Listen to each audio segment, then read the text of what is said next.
Hello दोस्तों, मेरा नाम है अजय और आप देख रहे हैं Himachal Pradesh exam preparation bye Ajay.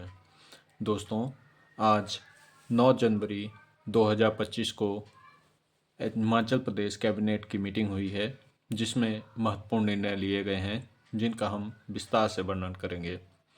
सबसे पहला जो डिसीजन लिया गया है मंत्रिमंडल के द्वारा, वो ये लिया गया है कि मंत्रिमंडल ने हिमाचल प्रदेश लोक प्रशासन संस्थान हिपा का नाम बदलकर अब इसे डॉक्टर मनमोहन सिंह हिमाचल प्रदेश लोक प्रशासन संस्थान करने की स्वीकृति प्रदान की है। जो दूसरा महत्वपूर्ण डिसीजन लिया गया है वो ये है कि 18 से 59 वर्ष की आयु के बीच बिना वयस्क सदस्य वाले परिवार, महिला मुखिया वाले परिवार, ऐसे परिवार जिनके मुखिया की विकलांगता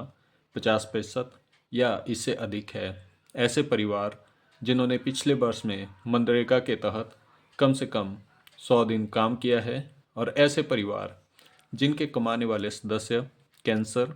Alzheimer, Parkinson, muscular dystrophy, thalassaemia या अन्य किसी बीमारी से पीड़ित हैं जिसके कारण स्थायी विकलांगता हो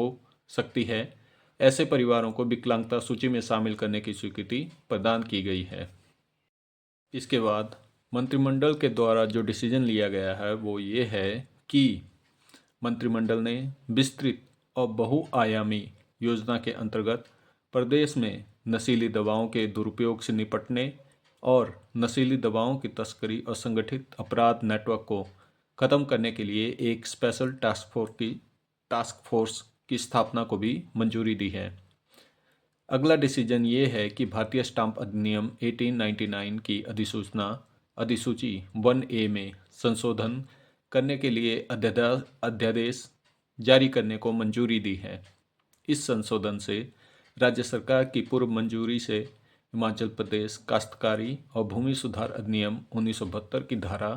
118 2H के तहत सुरक्षित हस्तांतरण और पट्टा लेन देन पर 12% की एक समान स्टाम्प ड्यूटी दर लगाई जा सकेगी। अगला जो डिसीजन लिया गया है वो ये लिया गया है कि सफेदा, चिनार और बांस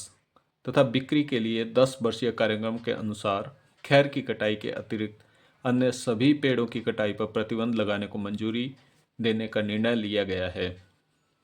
अगला जो डिसीजन है वो ये लिया है कि भारत सरकार से किसाऊ बहुउद्देशीय परियोजना के विद्युत घटक के लिए 90:10 विस्फोटन फार्मूला अपनाने के आग्रह को दोहराया, और जो जल घटक के लिए अपनाए गए फार्मूले के समान है, इसके स्थान पर अंतर्राज्यीय समझौते के तहत विद्युत घटक के लिए राज्य सरकार द्वारा देय संपूर्ण राशि के लिए 50 वर्षीय ब्याज मुक्त ऋण प्रदान करने का प्रस्ताव रखा गया है। इसके अलावा मंत्रिमंडल ने 5 मेगावाट से अधिक क्षमता वाली जल विद्युत परियोजना और सौर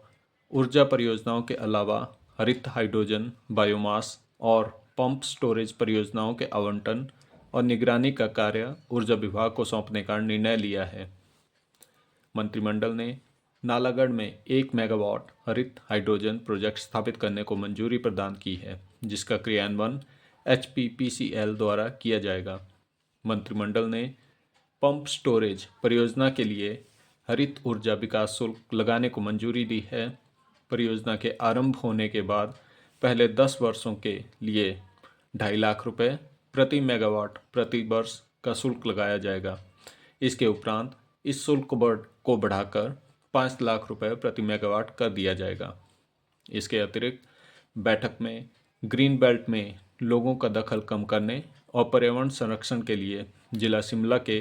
तारादेवी मंदिर के आसपास के क्षेत्र को हरित क्षेत्र के दायरे में लाने का निर्णय लिया जाएगा। मंत्रिमंडल का अगला निर्णय है कि हिमाचल प्रदेश लोक सेवा आयोग शिमला के लिए जूनियर ऑफिस असिस्टेंट IT के 10 पदों का सृजन करने का उनको भरने का निर्णय लिया गया है।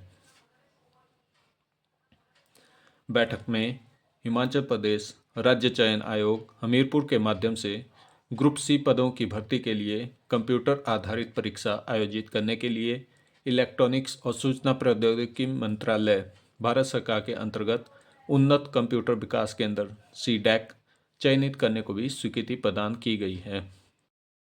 मंत्रिमंडल ने लोगों की सुविधा के लिए जिला कांगड़ा की पंचरुखी उप तहसील को स्तरोन्नत कर तहसील बनाने का निर्णय लिया गया है।